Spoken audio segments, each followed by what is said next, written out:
Hi friends, అందరికీ నమస్తే. అందరూ బాగున్నారా? Welcome back to my channel Bhavani ఇంటి విలువలు.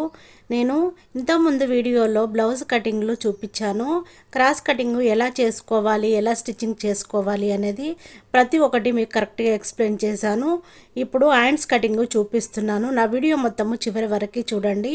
4 పొరలుగా వేసుకోవాలి. చూపిస్తున్నాను చూడండి. ఇలా 2 మడతలుగా 4 పొరలుగా వస్తుంది. 4 పొరలుగా వేసేసుకోవాలి. కరెక్ట్గా చూడండి ఫ్రెండ్. మన వైపు ఫోల్డ్ వచ్చేలా వేసేసుకోవాలి. కరెక్ట్గా ముడత లేకుండా ఐరన్ చేసుకొని నీట్గా వేసేసుకోవాలి. కింది భాగాన స్ట్రేట్గా ఒక లైన్ గీసుకోవాలి. క్రాస్ లేకుండా స్ట్రేట్గా ఒక లైన్ గీసుకోవాలి. హెచ్చు తగ్గులు లేకుండా ఉంటుంది.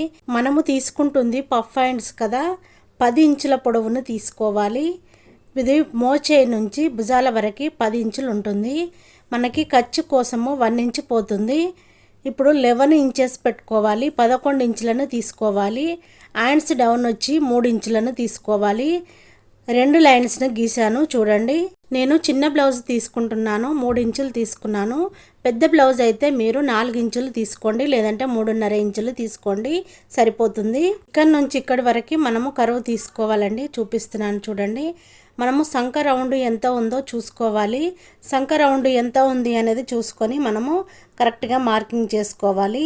ఫస్ట్ హ్యాండ్స్ రౌండ్ని చూసుకోవాలి. హ్యాండ్స్ ఎంత రౌండ్ ఉంది అనేది చూసుకొని మనము మార్కింగ్ చేసుకోవాలి. అందులో సగం తీసుకోవాలి. అంటే హ్యాండ్స్ రౌండ్ 14 ఉంది, మనము 7 తీసుకోవాలి. 7 దగ్గర నుంచి మనము మార్కింగ్ చేసుకోవాలి. ఇప్పుడు పైన పఫ్ కోసము మనం ఎంత తీసుకోవాలి? 4 తీసుకున్నాను నేను.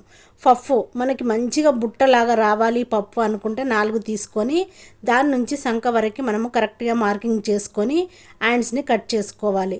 మనము ఇక్కడ కరెక్ట్గా సైజు కరెక్ట్గా చూసుకొని హ్యాండ్స్ని చివర్లా మళ్ళీ కట్ చేసుకోవాలి. ఇక్కడ మార్కింగ్ కోసం హ్యాండ్స్ని వేసాను చూడండి. ఇక్కడ కొంచెం కటింగ్ చేసుకోవాలి. కుట్టేటప్పుడు మనకి కన్ఫ్యూజ్ కాకుండా ఉంటుంది కాబట్టి మనం కరెక్ట్గా స్టిచ్చింగ్ కోసము కష్టం లేకుండా చిన్నగా ఘాటు పెట్టేసుకోవాలి.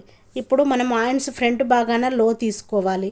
ఎంత తీసుకోవాలి? 1/2 ఇంచు తీసుకోవాలి. ఇక్కడ 1/2 ఇంచు నేను తీస్తున్నాను చూడండి.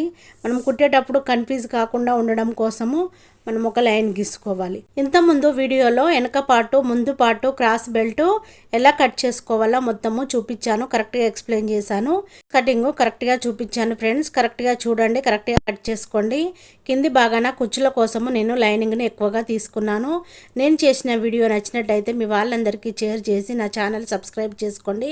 బెల్ సింబల్ వస్తుంది, దానిపైన క్లిక్ చేస్తే ఆల్ అనే ఆప్షన్ వస్తుంది. Thank you for watching. నేను